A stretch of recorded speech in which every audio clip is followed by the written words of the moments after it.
সম্মানিত দিনী ভাই বোন, বলছিলাম যে 4 শ্রেণীর মানুষ জান্নাতে যাবে না। তার এক শ্রেণীর মানুষ জুয়া খেলে। যে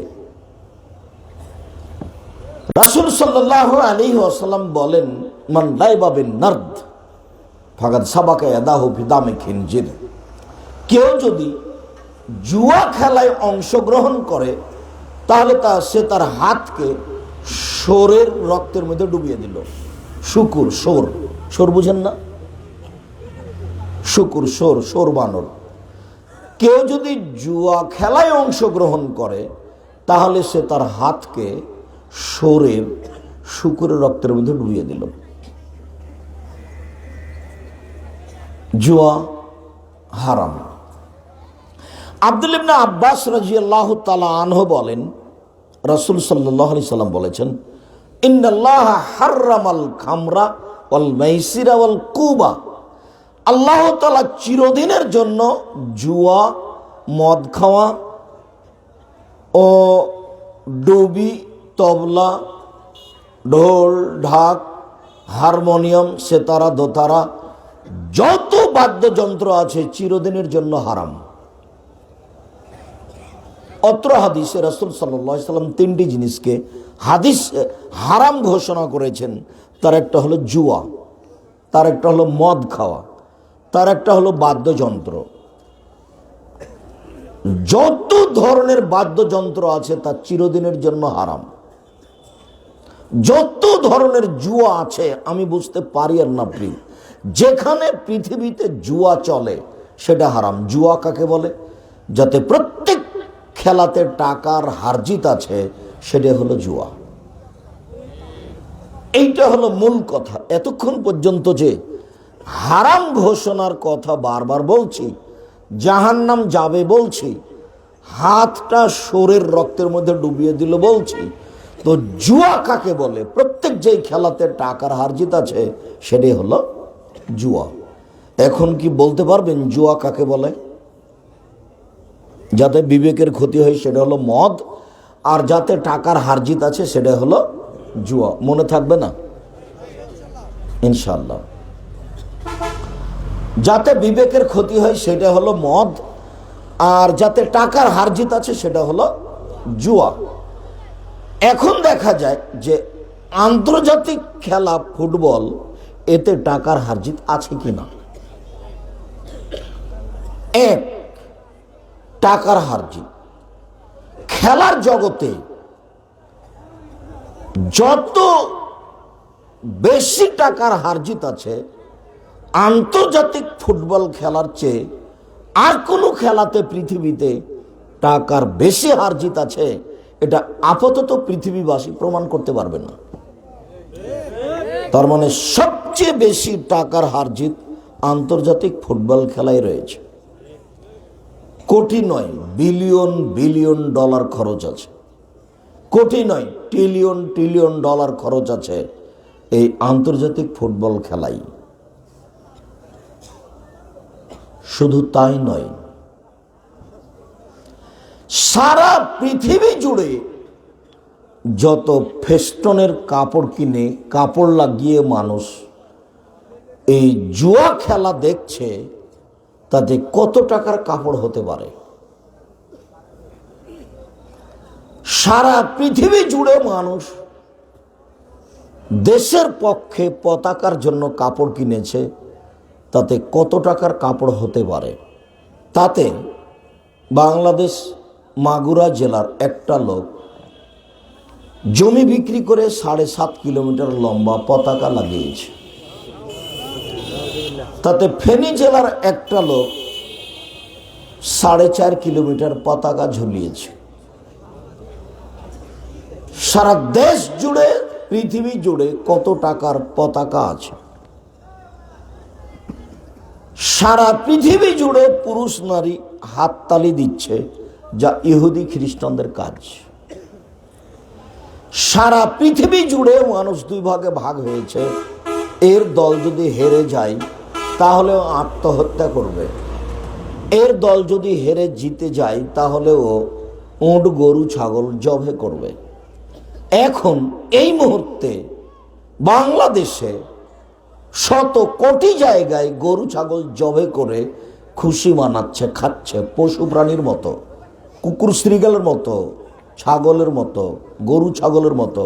বুঝেও বোঝে না ওরা, অন্তর আছে বোঝে না, দেখেও দেখে না ওরা, চক্ষু আছে দেখে না, শোনেও শোনে না ওরা, কান আছে শোনে না। উলাইকা কাল আনাম, তারা পশু প্রাণীর মতো, তারা গরু ছাগলের মতো, তারা কুকুর শ্রীগালের মতো, বালু মাজাল বরং তার চেয়ে খারাপ। সাথে সাথে সারা পৃথিবী জুড়ে যে টেলিভিশন চলছে, এতে কারেন্ট কত খরচ আছে। সাথে সাথে কাতারে সারা পৃথিবী জুড়ে পুরুষ নারী সেখানে গেল, থাকছে বিত্তশালীরা পৃথিবীর, তাতে কত টাকা খরচ আছে। আমার এই শেষ কথাটা মনে হয় বুঝতে পারোনি। হ্যাঁ, আমার এই শেষ কথা মনে হয় বুঝতে পারোনি। মানে সারা পৃথিবীর বড় বড় বিত্তশালীরা এখন কোথায় গিয়ে আছে? কাতারে বাড়ি ভাড়া করে আছে, সপরিবারে আছে। তাহলে কত টাকা খরচ আছে। সাথে সাথে এই খেলাতে কোটি কোটি মেয়ে ল্যাংটা হয়ে নাচছে, কত জেনা জড়িত আছে তা আল্লাহ ছাড়া মানুষ জানে না। সব মিলে আন্তর্জাতিক ফুটবল খেলা কেমন মনে হলো?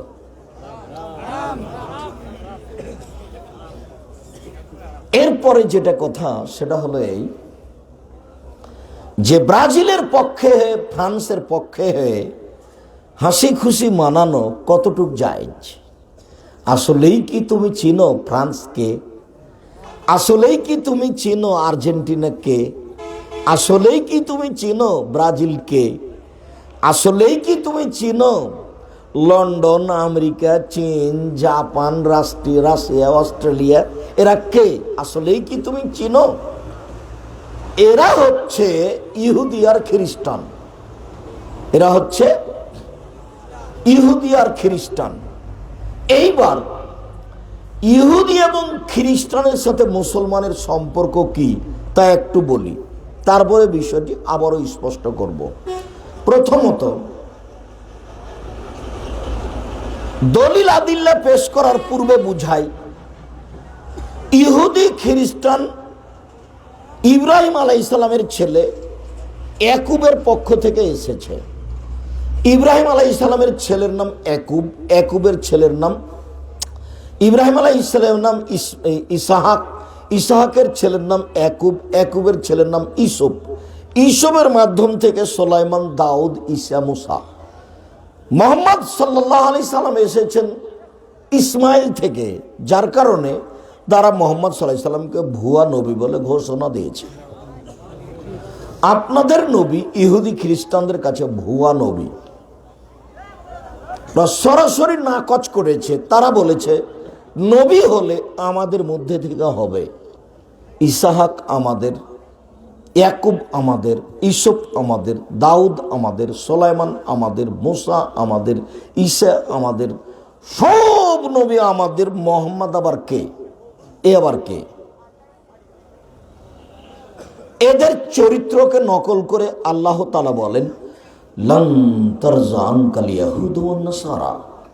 মুহাম্মদ সাল্লাল্লাহু আলাইহি সাল্লাম কিয়ামত পর্যন্ত কখনো ইহুদি খ্রিস্টান আপনাকে মেনে নিবে না। আপনি ইহুদি হন তাহলে মানবে, আপনি খ্রিস্টান হন তাহলে মানবে, কিন্তু আপনি মুসলমান থাকবেন, কিয়ামত পর্যন্ত কোনো ইহুদি কোনো খ্রিস্টান আপনাকে মেনে নিবে এটা কিয়ামত পর্যন্ত হবে না বলে আল্লাহ তাআলা ঘোষণা দেন কোরআন মাজিদে। এক, দুই, প্রত্যেক দিন 5 ওয়াক্ত সলাতে, নফল সলাতে, ফরজ সলাতে যখনই সূরা ফাতিহা পড়া হয় তখন শেষে বলা হয় গায়রিল মাগযুবি আলাইহিম ওয়ালাদ-দাল্লিন। অভিশপ্ত ইহুদি, ওদের পথ দেখায় না। ভ্রান্ত খ্রিস্টান, পথ ভোলা খ্রিস্টান, ওদের পথ দেখায় না। তুমি আমার একটা কথা শোনো, অভিশপ্ত ইহুদিদের পথ দেখায় না, ভ্রান্ত পথ ভোলা খ্রিস্টানদের পথ দেখায় না। অভিশপ্ত ইহুদিদের পথ দেখায় না, ভ্রান্ত খ্রিস্টানের পথ দেখায় না। আমিন। দীর্ঘ সময় ধরে তোমার কাছে যেটা বললাম সেটা তুমি কবুল করো। তুমি নামাজ পড়ে এসেই ওই খেলার সামনে দাঁড়িয়েছ, আসলেই কি তুমি মানুষ, না আসলেই তুমি কুকুর শ্রীগাল পশু প্রাণী? বুঝে না ওরা অন্তর আছে, বুঝে না, দেখেও দেখে না ওরা চক্ষু আছে, দেখে না, শোনেও শোনে না ওরা কান আছে, শোনে না। উলাইকা কালানাম, তারা পশু প্রাণীর মতো, তারা গরু ছাগলের মতো, তারা কুকুর শ্রীগালের মতো, বালহুমাদাল, বরং তার চেয়ে খারাপ। ইহুদি খ্রিস্টান। রাসূল সাল্লাল্লাহু আলাইহি ওয়াসাল্লাম বলেন, খালিফুল ইয়াহুদা ওয়ান নাসারা, তোমরা ইহুদি খ্রিস্টানদের বিরোধিতা করো। রাসূল সাল্লাল্লাহু আলাইহি ওয়াসাল্লাম বলেন, পৃথিবীর মানুষ মুসলমান, তোমরা ইহুদি খ্রিস্টানের বিরোধিতা করো। এগুলো মুহাম্মদ সাল্লাল্লাহু আলাইহি ওয়াসাল্লামের মুখের ভাষা। পৃথিবীর মুসলমান, তোমরা ইহুদি খ্রিস্টানদের বিরোধিতা করো। জরুরি কথা, জরুরি ঘটনা, জরুরি কথা। বুখারী মুসলিম। মুহাম্মদ সাল্লাল্লাহু আলাইহি সাল্লাম যখন মক্কা থেকে মদিনায় আসলেন, তখন দেখলেন মদিনার ইহুদিরা মুহররমের 10 তারিখে রোজা থাকে, সিয়াম থাকে। তিনি বললেন, মাযাল ইয়াউম আল্লাযী তাসুমুনাহু, এইটা কি দিন তোমরা সেই দিনে রোজা থাকো? তোমরা মুহররমের 10 তারিখে রোজা থাকো কেন?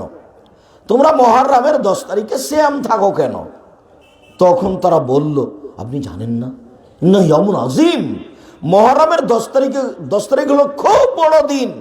এই দিনে আল্লাহ ফেরাউনকে ডুবিয়ে দিয়েছেন, এই দিনে আল্লাহ মূসাকে বাঁচিয়ে দিয়েছেন, এই দিন আমাদের বড় দিন। মুহররমের 10 তারিখে আল্লাহ ফেরাউনকে ডুবিয়ে দিয়েছেন, মুহররমের 10 তারিখে আল্লাহ মূসাকে বাঁচিয়ে দিয়েছেন, যার কারণে আমরা শুকরিয়া আদায় করো। তো এই দিনে রোজা থাকে আল্লাহ, মুহররমের 10 তারিখে সিয়াম থেকে তোমাকে সন্তুষ্ট করতে চাচ্ছি। তুমি এই দিনে মূসাকে বাঁচিয়ে দিয়েছ, তুমি এই দিনে ফেরাউনকে ডুবিয়ে দিয়েছ। তখন আমাদের নবী মুহাম্মদ সাল্লাল্লাহু আলাইহি ওয়াসাল্লাম বললেন, আচ্ছা আচ্ছা, শোনো শোনো শোনো শোনো, শুকরিয়া আদায়ের ব্যাপারে আমি তোমাদের চেয়ে বেশি হক রাখি। অতএব আমিও মুহররমের 10 তারিখে সিয়াম থাকলাম, সঙ্গী সাথী আমার সাহাবীরা তোমরাও মুহররমের 10 তারিখে সিয়াম থাকো। বলার সাথে সাথে সাহাবীগণ ক্ষেপে উঠলেন, বলেন কি আপনি? এই দিন তো ইহুদিদের বড় দিন, এই দিন তো খ্রিস্টানের বড় দিন। দিন রাত আপনি বলছেন যে তাদের বিরোধিতা করতে হবে, তাদের বিরোধিতা করতে হবে, আর আপনি তাদের অনুসরণে সিয়াম থাকবেন, মানে এই দিনে সিয়াম থাকবো না,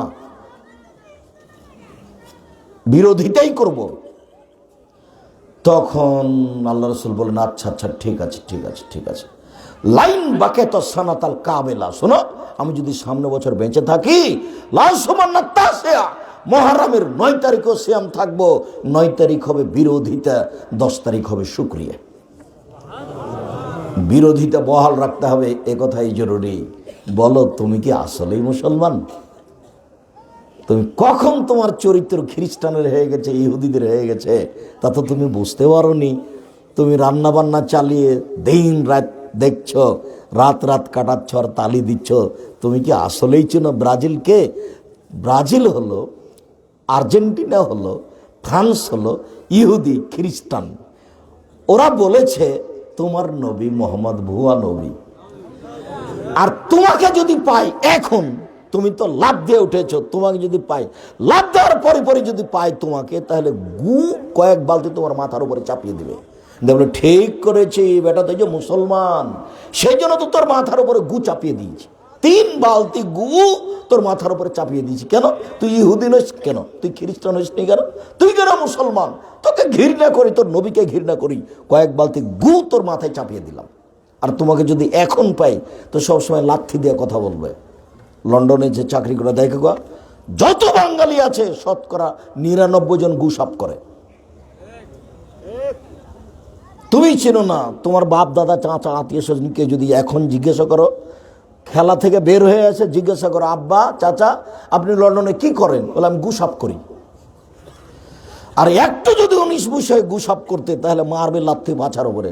তোমার বাপ কত লাথি খায় তুমি জিজ্ঞাসা করে দেখো, রোজ পাছায় লাথি খায়। একটু 19-20 হলে তুমিও যদি যাও লন্ডন, আমেরিকা, চীন, জাপান, অস্ট্রেলিয়া, তাহলে তোমার পাছায় লাথি মারবে আর তোমাকে গুসাপ করতে বলবে, রাস্তা সাফ করতে বলবে। আমার চোখের দেখা বাস্তব, আমিও বহু আরব দেশে ঘুরি।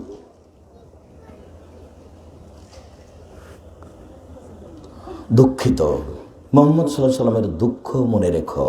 উপস্থিত বৈঠকের জনগণ, মুহাম্মদ সাল্লাল্লাহু আলাইহি সাল্লাম আফসোস করে বলেছেন, দুঃখিত, দুঃখ করে বলেছেন, আমার উম্মত ইহুদি খ্রিস্টানের চরিত্রের সাথে মিশে যাবে। ডান হাতের বিঘত যেমন বাম হাতের সমান। ওরা যত অন্যায় করবে আমার উম্মত তাদের সাথে তেমনি করবে। করতে গিয়ে একেবারেই সমান সমান, মানে ডান হাতের বিঘত যেমন বাম হাতের সমান। তার মানে মুসলমানও কি করবে? ওদের মতো ওদের কৃষ্টি কালচার মেনে নিয়ে অন্যায় করবে, যেমন তুমি করছো। আবার তিনি দুঃখ করে বলছেন, শোনো, ডান পায়ের জুতা যেমন বাম পায়ের সমান, বাম পায়ের জুতা যেমন ডান পায়ের সমান, এই দুটা যেমন সমান সমান, মুসলমান ইহুদি খ্রিস্টানের সাথে অন্যায় করতে মিশে যাবে তেমন সমান সমান। এখনো কথা শেষ করেননি, নামতে নামতে নামতে একবারে নিচে চলে আসলেন, খুব নিচু কথায়। তিনি বলছেন, পৃথিবীর মানুষ শুনে রাখো, ইহুদি খ্রিস্টান যদি মার সাথে জেনা করে থাকে, তো আমার উম্মত নিচে নামতে নামতে মার সাথে জেনা করবে। হাদিস বুখারী, মুসলিম। এরপরে তোমাকে খেলা কেমনে ভালো লাগে? আমার যদি নামটা মনে পড়ে তো আমি এরকম করি, আর আমি যদি পতাকা পাই তাহলে পেশাব করে দেবো। তোমার যেটা মোটর সাইকেলে আছে, তোমার বাড়িতে যেটা আছে, সেটা যদি আমি সুযোগ পেতো তো পেশাব করে দেবো। ভাট বেটা, কোনোদিন আমি 5 পয়সা দাম দিইনি। তুমি পশু প্রাণী, তুমি গরু ছাগল, তোমার বাপ, তোমার মা, তোমার যুদ্ধ গোষ্ঠী। তোমাকে একদিন দেখে আমাকে কথা বলা লাগে না, এরকম পরিস্থিতি আমার জীবনে কোনোদিন আসেনি। সভাপতি সেক্রেটারি, কোনো মসজিদের সভাপতি সেক্রেটারি কাকে দেখে কথা বলতে হবে, এরকম 5 মিনিট আমার জীবনে আসে কোনোদিন। আমি সভাপতি সেক্রেটারিকে উঠাই আর বসাই। তবে এখন এসেছি তোমাদের এখানে যারা প্রোগ্রাম করছে, আমার মাথাতে কোনো হিসাব নাই, জানি না কি বলবেন কি করবেন, ওটা আমার মাথাতেই নাই। আমি প্রোগ্রাম করলে প্রায় 12 লক্ষ খরচ করি রাজশাহীতে, আর 15 লাখ টাকা খরচ করি রূপগঞ্জ, নারায়ণগঞ্জ, ঢাকায়। তুমি হিসাবই পাবা না। আমি মেহমান নিয়ে আসি, বিমানে নিয়ে যাই, নিয়ে আসি, আর বিদায়ের সময়তে 15,000, 20,000, 50,000 খরচ দিই। বিমানে নিয়ে এসেছি, বিমানে নিয়ে গেছি, এবং বিমান থেকে নামিয়ে প্রাইভেট গাড়িতে নিয়ে যায়, নিয়ে আসে। পৃথিবীর যারা সর্বোচ্চ দেশ বিদেশের আলোচক, তারাই আলোচনা করে। তুমি কালকে দেখে আসো, 22-23 তারিখে যাও রাজশাহীতে, 22-23 ডিসেম্বর, দেখো যারা সর্বোচ্চ বিদ্বান দেশ বিদেশের, তারাই বক্তব্য দেবে। এবং মানুষ হিসাবে তাদের যতটুকু সম্মান করার, তাতে আমার পক্ষ থেকে কোনো ঘাটতি থাকবে না। সেটাই আপনাদের জামিয়া সালাফিয়া। জামিয়া সালাফিয়া ডাঙ্গিপাড়া, পবা, রাজশাহী, জামিয়া সালাফিয়া রূপগঞ্জ, নারায়ণগঞ্জ, ঢাকা, জামিয়া সালাফিয়া 6 মাইল, বাবুগঞ্জ, বরিশাল, জামিয়া সালাফিয়া তেঘরা, বিরল, দিনাজপুর। এই প্রতিষ্ঠানগুলিতে 4,000-এরও বেশি ছেলে মেয়ে পড়াশোনা করে। 250 জন শিক্ষক শিক্ষিকা আছেন, যাদের প্রতি মাসে বেতন লাগে প্রায় 30 লক্ষ।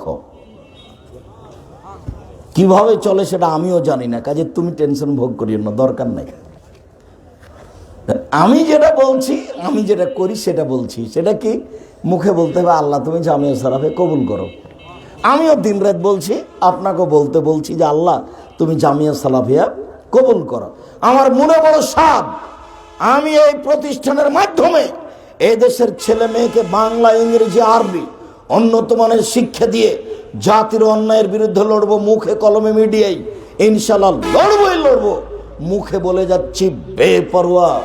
মিডিয়া আমার সামনে আছে, দেখতে পাচ্ছেন, দিন রাত কলম আছে। সেটা আপনাদের প্রাণের পত্রিকা, মাসিক আল ইতিসাম পত্রিকা। 50টা প্রশ্নের উত্তর আছে, 12 জন মুফতি আছে দেশের বিদেশের, লক্ষ লক্ষ টাকা খরচ আছে। অথচ আপনি বুঝতে পারছেন না যে মাসিক আল ইতিসাম পত্রিকায় কি খরচ হয়। আর এটা কি? কোনো একটা পত্রিকা, কোনো একটা ফতোয়া পাস হবে না বোর্ড ছাড়া। যে বোর্ড আমি পরিচালনা করি, 26 বছর থেকে আমি হাতে ফতোয়া লিখে আসছি। কতদিন থেকে? 26 বছর থেকে, ফতোয়া বোর্ড নিজে পরিচালনা করি 6 বছর থেকে, আর 32 বছর থেকে বক্তব্য দিচ্ছি। দীর্ঘ 32 বছর আমি কোনোদিন অপ্রয়োজনীয় বাক্য বলিনি। দীর্ঘ 32 বছর আমি কোনোদিন কেসা কাহিনী বলিনি। দীর্ঘ 32 বছর আমি কোনোদিন কোনো মাঝহাব দল নিয়ে কথা বলিনি। দীর্ঘ 32 বছর আমি কোনোদিন সরকার বিরোধী বক্তব্য দিতে যাইনি। দীর্ঘ 32 বছর আমি কোনোদিন মানুষের কাছে পথ খরচ পাতেও চাইনি। দীর্ঘ 32 বছর আমি কোনোদিন আমার পরিচয় দিইনি। যখন মানুষ চাপ দিয়ে বলেছে বিজ্ঞাপন পোস্টারে কিছু লিখতে হবে, কি লিখবো, তখন আমি বলেছি আমার নাম আব্দুর রাজ্জাক আর আমার বাপের নাম ইউসুফ, বাপ বেটা মিলে আব্দুর রাজ্জাক বিন ইউসুফ।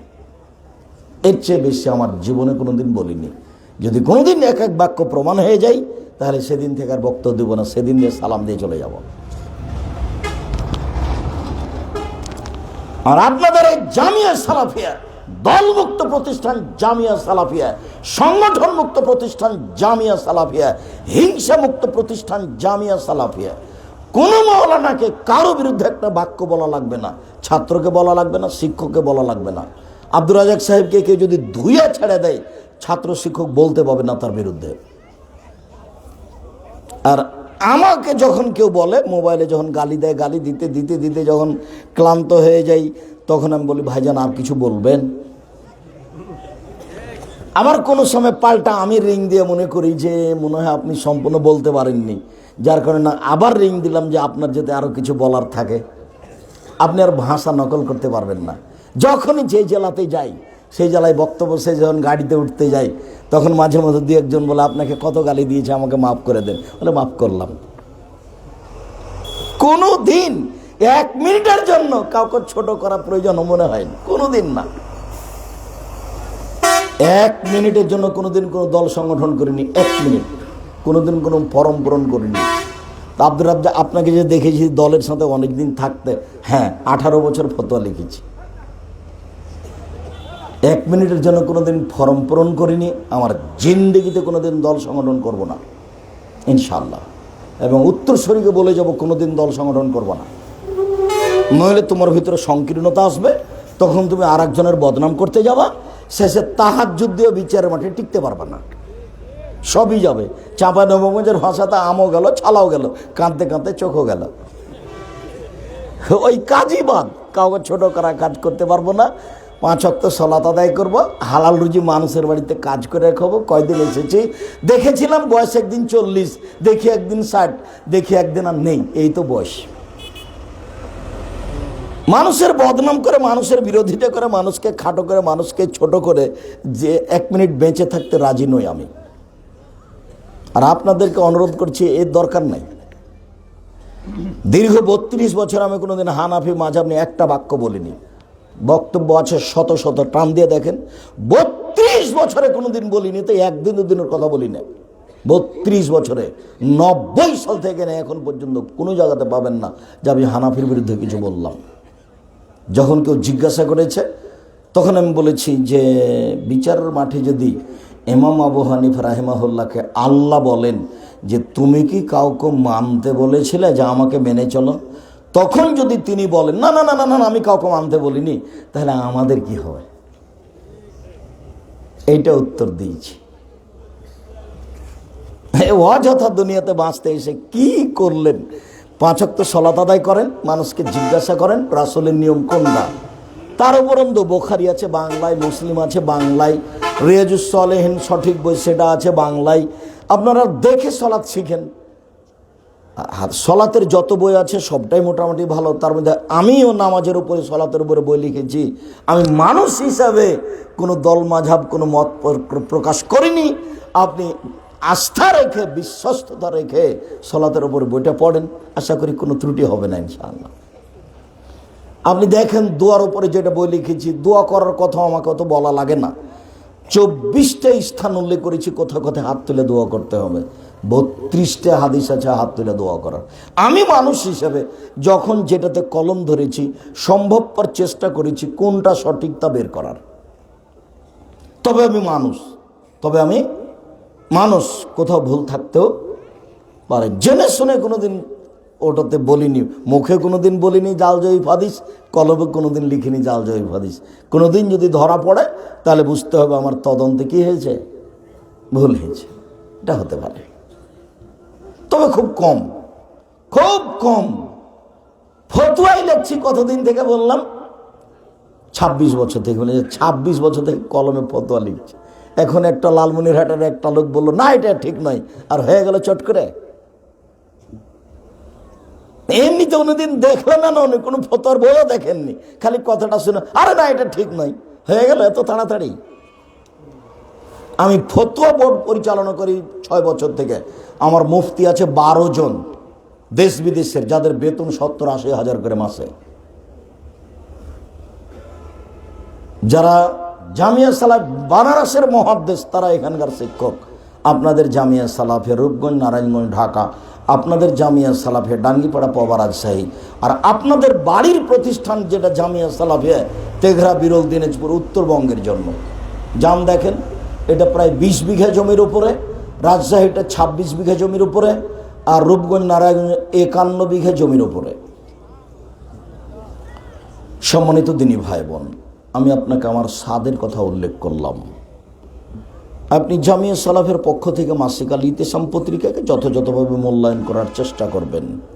কোনোদিন কোনো মানুষকে মুখে কলমে উঠানো লাগে না, নামানো লাগে না, কারো প্রশংসা করা লাগে না, কাউকে বদনাম করে নিচু করাও লাগে না। কোনো দিন পাবেন না যদি কোনো শিক্ষক কারো বদনাম করে দেয় তাহলে সে আমার সাথে খেয়ানত করেছে, কেননা আমি তাকে না করেছি, কারো বদনাম করা যাবে না। কোনো ছাত্র যদি কোনো জায়গাতে কারো বদনাম করে দেয় তাহলে সেই ছাত্র আমার কথার আমানতের খেয়ানত করেছে, তাকে আমি না করেছি, কারো বদনাম করা যাবে। বদনাম করলে আমি করতে পারি, তার মানে আমার জীবনে কত যে ঠেকা আছে। আমার অবস্থাটা এই যে আপনি এখান থেকে দিয়েছেন ধাক্কা, গড়তে গড়তে ওখানে যখন উঁচা তখন ওখানে ঠেকেছি, ওখান থেকে আর একজন দিয়েছে ধাক্কা, গড়তে গড়তে ওখানে গিয়ে ঠেকেছি। এভাবে আমার জীবন গড়ে আছে। সম্মানিত দিনী ভাই বোন, আপনাকে সব মিলে যেটা দেখাতে চাইলাম সেটা হচ্ছে আন্তর্জাতিক ফুটবল খেলা সবচেয়ে বড় হারাম, সবচেয়ে বড় জুয়া। এই খেলা দিনরাত ফেস্টনে দেখা তো বহু দূরের কথা, এই খেলার গল্প যেখানে চলে সেখানে বসে থাকাও হারাম। এই খেলার গল্প যেখানে চলে সেখানে বসে থাকাও হারাম। রাত গভীর, আমি জানি না এই বৈঠকে কোনো দিনী বোন মহিলা আছে কি না, থাকতেও পারে, আমার ধারণা কাজ করছে যে মহিলা মানুষ নেই। তারপরেও আমি দু একটা কথা দিনী বোনদের বলে বিষয়ের উপরে সংক্ষিপ্ত কথা বলবো ইনশাআল্লাহ। আমি প্রথমে তাদেরকে বলতে চাই যে রাসূল সাল্লাল্লাহু আলাইহি সাল্লাম নারীদেরকে অধিকাংশ জাহান্নামী বলে ঘোষণা দিলেন। তিনি বললেন, ইয়া মাশারা নিসা তাসাদ্দাকনা ফাইনি উরিতু আকসারা লাকুনা নিসা। ও মহিলারা শোনো শোনো শোনো শোনো, তোমরা দান করে জাহান্নাম থেকে বাঁচো। তোমাদের অধিকাংশ নারী হচ্ছে জাহান্নামী, জাহান্নামের অধিকাংশ মানুষই হচ্ছে নারী, জাহান্নামের অধিকাংশ মানুষই হচ্ছে নারী, জাহান্নামের অধিকাংশ মানুষই হচ্ছে নারী। তো তিনি কথাটা বলেছিলেন মদিনার মহিলাদের সামনে। চট করে মহিলারা বলে বসলো, বেমা কেন আমরা অধিকাংশ জাহান্নামে কেন যাব? তখন উত্তরে তিনি 3টে কথা বললেন। এক, তুকসিরনা লানা, তোমরা মানুষের অভিশাপ করো বেশি, মানুষের বদনাম করো, মানুষের গীবাত করো, পরনিন্দা করো, ছোট কথা বলো, সাধারণ কথা নিয়ে লেগে থাকো, কে কি করেছে এর পিছনে ছুটো, একটু খালি শুনেছে যে অমুক মেয়ে জানি কার সাথে কি করেছে, ওই নিয়ে দিন রাত ব্যস্ত থাকো। এই জন্য তোমরা বেশিরভাগ জাহান্নামে যাবা। মুখ বন্ধ, কোনোদিন মুখ খুলতে পাবেন না। স্বামীর সাথে ভালো কথা ছাড়া মুখই বন্ধ। মুখ বন্ধ কথাটা বলতে গিয়ে 2-3টা কথা আপনাকে বলে রাখি, যেহেতু যেখানে মুখ বন্ধ আলোচনা থাকবে সেখানে তো আমার লম্বা আলোচনা, তো এইখানে শুধু একটু বলে রাখি যে মহিলা মানুষ বেশিরভাগ অভিশাপ করার কারণে, খামাখা না বুঝে ছোট কথা বলার কারণে, এরার কথা নিয়ে কিছু বলার কারণে জাহান্নামে চলে গেল। 1 নম্বর কারণ। তো মুখ কি জিনিস, 2 একটা কথা রাসূল সাল্লাল্লাহু আলাইহি ওয়াসাল্লাম বলছেন, সঙ্গী সাথী বলতে পারো মানুষকে পিছন দিক থেকে জাহান্নামে নিক্ষেপ করে কি? সঙ্গী সাথী বলতে পারো মানুষকে পিছন দিক থেকে ধাক্কা মেরে জাহান্নামে নিক্ষেপ করে কি? সঙ্গী সাথী বলতে পারো মানুষকে পিছন দিক থেকে ধাক্কা মেরে জাহান্নামে নিক্ষেপ করে কি? এ কথা বলতে বলতেই ফাঁক হাজালে সানা হোক জিভাটা ধরে নিয়েছেন। জিভা মানুষকে পিছন দিক থেকে ধাক্কা মারি জাহান্নামে নিক্ষেপ করে। মুখ বড় বিপদ। সাহাল ইবনে সাদ বলছেন যে রাসূল সাল্লাল্লাহু আলাইহি ওয়াসাল্লাম বললেন, পৃথিবীর মানুষ শুনে রাখো, মা ইয়াজমান লি মা বাইনা লাইহি ওয়া মা বাইনা রিজলাইহি আজমাহুল জান্নাহ। পৃথিবীর মানুষ, তোমরা যদি মুখকে কন্ট্রোল করতে পারো, বদনাম না করো, গালিমন্দ না দাও, আর যদি জেনা না করো, এই দুইটা কাজ যদি করতে পারো, তাহলে আমি মুহাম্মদ সাল্লাল্লাহু আলাইহি ওয়াসাল্লাম তোমাকে জান্নাতে নিয়ে যাব। কিভাবে নিয়ে যাবো সেটা আমার ব্যাপার, সেটা আমার জিম্মেদারি। আমি দেখে নেব বিচারের মাঠে কি করার লাগে। তোমার দুইটা, আমার একটা। পৃথিবীর জনগণকে মুহাম্মদ সাল্লাল্লাহু আলাইহি ওয়াসাল্লাম কি বললেন? তোমার দুইটা আর আমার একটা। উনি কি করবেন আমার জন্য? আমাকে জান্নাতে নিয়ে যাবেন। হাদিস বুখারী মুসলিম, সন্দেহ কিছু নেই, আপনি দ্বিধাদ্বন্দ্ব পড়ার দরকার নেই। আমার জন্য দুইটা, এক কি? জিহ্বা, কারো বদনাম করবেন না। এই জন্য আপনাকে দল সংগঠন থেকে বিরত থাকতে বলছি। যদি আপনি দলে যান, তাহলে আপনাকে তো বদনাম করতে হবে, আপনার বাপকে করতে হবে। একটু মনটা খারাপ হবে যখন, তখন বলবো আসলে মানুষই নয়।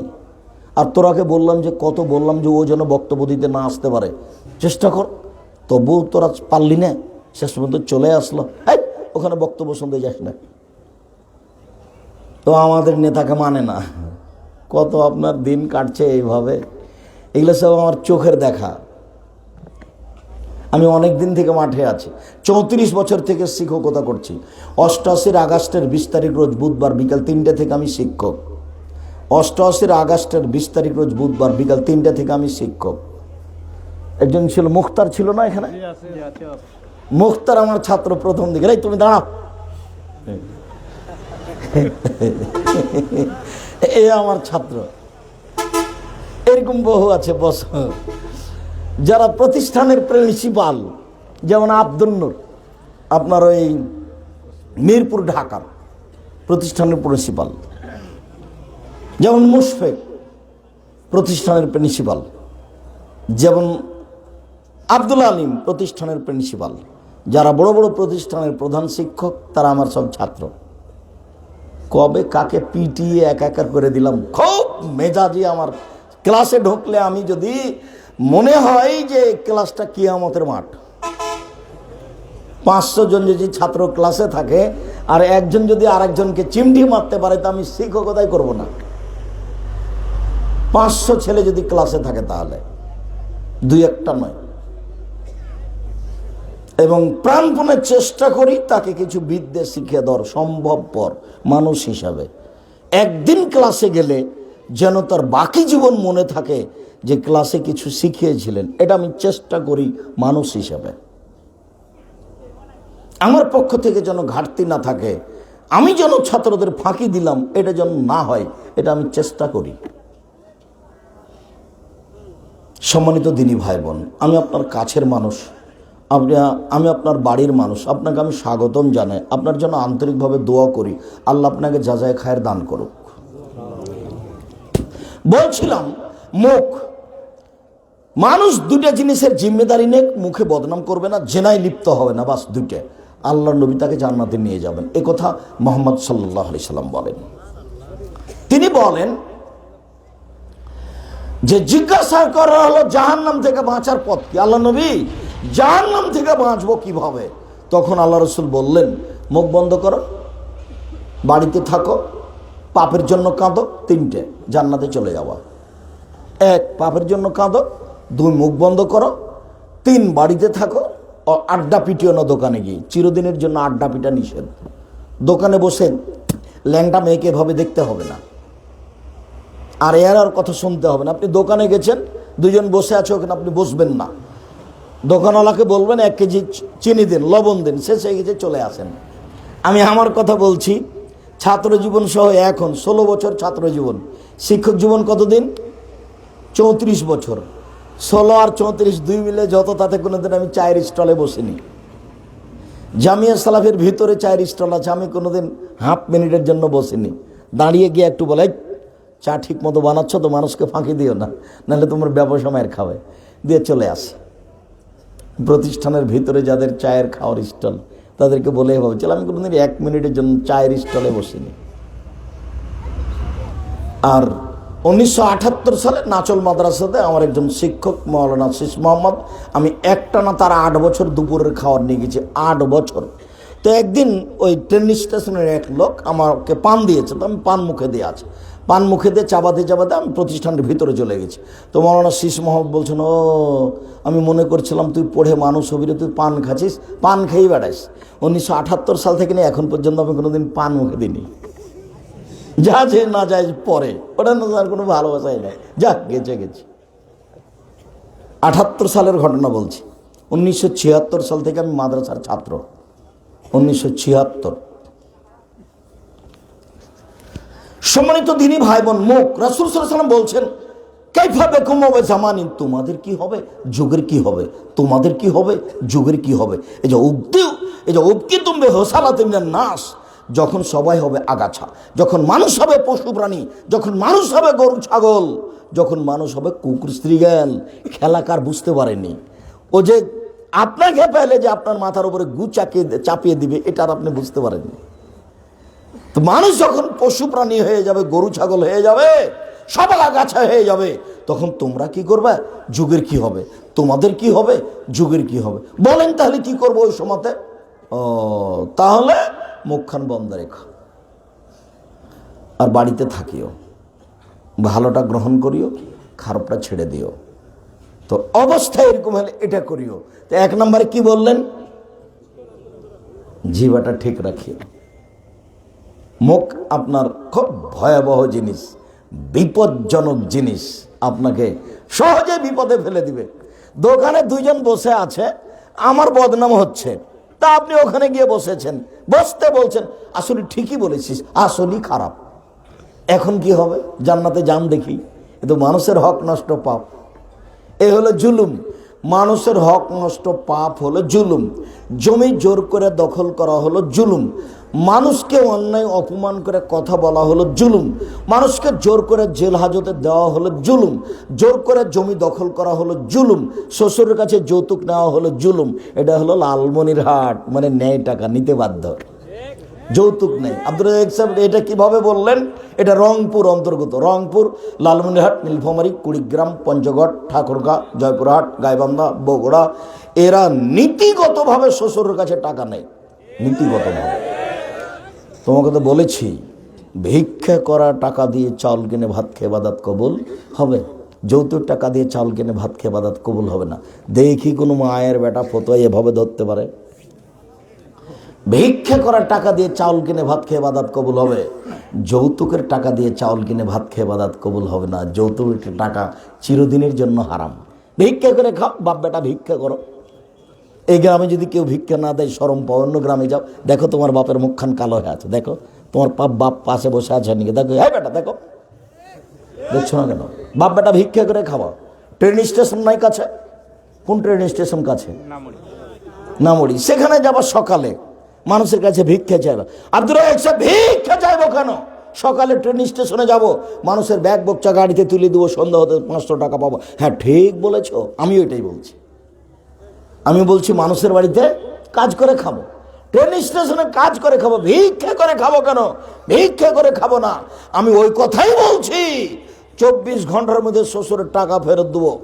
যা কিছু দিয়েছে, সাইকেল, ফার্নিচার, খাট, কাটলা, টাকা, বাক্স, সব সন্ধ্যার হতে হতে ফেরত দিয়ে দেবো। দিতেই হবে। তুমি তো দিবে, তোমার বাপকে দিতে হবে, এর সাথে কোনো আপোষই নাই। বছর শেষে একটা লুঙ্গি কিনা শ্বশুরকে দিবা। আব্বা, আপনি কষ্ট করে মেয়ে মানুষ করে আমার হাতে তুলে দিয়েছেন, আমি আপনার আর কি উপকার করতে পারি? আমি তো গরিব মানুষ, কাজ করে খাই, একটা লুঙ্গি দিলাম, নেন। এটা বলবা তুমি।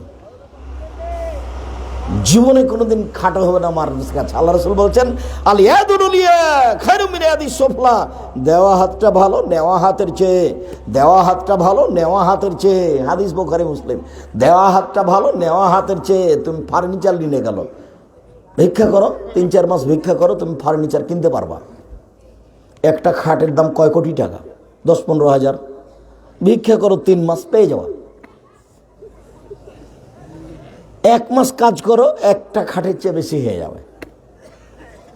রাজশাহীতে যাও জামিয়া সালাফে কাজের জন্য, আমি বলে দিয়েছি সব গাই, তোমরা জামিয়া সালাফের যত কর্মচারী সব নিবে, লালমনিরহাট, নীলফামারী, কুড়িগ্রাম, পঞ্চগড় থেকে। ওরা নরম, ওরা ভালো। খাও তোমরা রাজশাহী চাপরে মুখ কোথাও ওই দিক থেকে নিয়ে আসো, 2 দিন পরে খালি চলে যায়, কাজ ভালো করে না, ফাঁকি দেয়। এদিক থেকে সব লোকজন নিবে, রান্না বান্না যা আছে কর্মচারী সব। সম্মানিত দিনী ভাই বোন, বলছিলাম যে রাসূল সাল্লাল্লাহু আলাইহি সাল্লাম বললেন, পৃথিবীর মহিলারা শোনো, এক, তোমরা অভিশাপ করো, এই জন্য জাহান্নামে যাবা। 2, তাকফুরুনা রাশিরা, স্বামীকে মেনে চলো না, এই জন্য জাহান্নামে যাবা। তাহলে এখানে একটা কথা বলি, উপস্থিত বৈঠকের মুসলিম বোন, আপনি তো গেছেন, ঢং ঢং করে এসেছেন, ঢং ঢং করে গেছেন, কি আর বুঝবেন, কি আর শুনবেন। তো যাক, 2-1 দিনী বোন থাকতে পারে, নাহলে তোমরা বলে দিও, আম্মা এইভাবে আব্দুর রাজ্জাক সাহেব বলে গেছেন। কি বলেছেন আব্দুর রাজ্জাক সাহেব? বলেছেন যে একজন মহিলা রাসূলের কাছে আসলো, তার প্রয়োজনীয় কথা বললো, এবার চলে যাচ্ছে। তখন আল্লাহ রাসূল বলেন, শোনো শোনো শোনো শোনো শোনো, তোমার স্বামী আছে? জি আছে। তুমি তোমার স্বামীর সাথে কেমন চলো? হ্যাঁ, চেষ্টা করি। চেষ্টা করি মানে হুয়া জান্নাত নারকে, সে তো তোমার জাহান্নাম, সে তো তোমার জান্নাত, সে তো তোমার জাহান্নাম, সে তো তোমার জান্নাত। স্বামী তোমার জাহান্নাম, স্বামী তোমার জান্নাত। অতএব স্বামীকে মেনেই চলতে হবে, তিতে লাগলেও মিঠা লাগলেও। স্বামীকে মানে না, সেই জন্য তারা বেশি বেশি জাহান্নামী। 3, মা রাআইতু মিন নাকিসাত আকলিন ওয়া দীনিন আযহাবা লিলুব্বি রাজুলিল হাযম মিন ইহদাকুন্না। ও নারী জাতি, আমি দেখিনি তোমাদের চেয়ে কাউকে যে বুদ্ধিমানের বুদ্ধিকে নষ্ট করতে পারে। তোমরা এমন জাতি যে তোমাদের কেউ বুদ্ধিমানের বুদ্ধিকে নষ্ট করতে পারে। তোমরা এমন জাতি যে বুদ্ধিমানের বুদ্ধিকে নষ্ট করতে পারো। একবার হাসি দিলে সব বুদ্ধি শেষ। আর সাজগোজ তো আছেই। দুনিয়াতে 2টা পাপ আছে, ওটা বলতে সিরিলে ছুটে গেছে। দুনিয়াতে 2টা পাপ আছে, মানুষ না করেই পাপী। তার একটা হলো, কোনো মহিলা যদি সাজগোজ করে পুরুষের পাশ দিয়ে হাঁটে, তা আল্লাহ রাসূল বলছেন, ও ব্যভিচারিণী, ও ব্যভিচারিণী, ও ব্যভিচারিণী। রাসূল সাল্লাল্লাহু আলাইহি ওয়াসাল্লাম কথাটি 2-3 বলেন, অথচ মেয়েটা জেনা করেনি। আবার আল্লাহ রাসূল বলছেন, কেউ কাউকে যদি বলে আসো জুয়া খেলি, খেলেননি, খালি বলেছে আসো খেলি, তাহলে 10 জন ফকিরকে 1.25 কেজি করে চাউল জরিমানা দিতে হবে, 12.5 কেজি চাউল দিতে হবে। যেই খেলা তুমি নির্দ্বিধায় বসে দেখছো। জিন্দেগি তার ওখানে দাঁড়াবে না। এখন যদি যাও বাড়ির দিকে, পাশ দিয়ে যদি এভাবে যাবা, এভাবে যাবা, তোমার উচিত, আমি তোমাকে বলে দিলাম, তুমি যদি মুসলমানের বাচ্চা হও, তোমার গায়ে যদি মুসলমানের রক্ত থাকে, তাহলে এটা হওয়া উচিত। তুমি জেনে নাও, ফ্রান্স খ্রিস্টান ইহুদি, তুমি জেনে রাখো আর্জেন্টিনা ইহুদি খ্রিস্টান। ও তোমাকে পেলে তোমার পাছার উপরে লাথি মেরে তোমাকে ওইদিকে করে দেবে। আর তোমার কোনো কাজ ও লাথি ছাড়া বলে না। লাথি মেরে বলে যে ওখানে যা কাজ করো, লাথি মেরে বলে গুহান সাফ করে। তুমি জিজ্ঞাসা করে দেখো তোমার বাপকে যে লন্ডন আমেরিকায় আছে। আমি তোমার বাস্তব কথা বলছি। আব্দুল্লাহ পরশু দিন না তার আগের দিন একটা বক্তব্য দিচ্ছিল, তো বলছে যে আব্বু আসলে এরা তো বুঝে না, মুসলমানকে পাগল করার জন্য এটা হয়েছে সব কিছু। মুসলমানের ধ্বংস কামনা করা তাদের 1 নম্বর কাজ। আমরা যে লন্ডনে বিশ্ববিদ্যালয়ে আছি, তো খেলাধুলা যে হচ্ছে, ইহুদি খ্রিস্টানেরা খেলছে, তো এরা কেউ জানে না যে ব্রাজিলের খেলা আর আর্জেন্টিনার খেলা। অথচ এই খেলাটাই ঢাকা বিশ্ববিদ্যালয় হলো বাংলাদেশের অক্সফোর্ড, কিন্তু হাজার হাজার পুরুষ নারী বিশাল ফেস্টন জুড়ে দেখছে আর তালি মারছে। অথচ লন্ডনে কেউ জানে না যে কে খেলছে কার সাথে।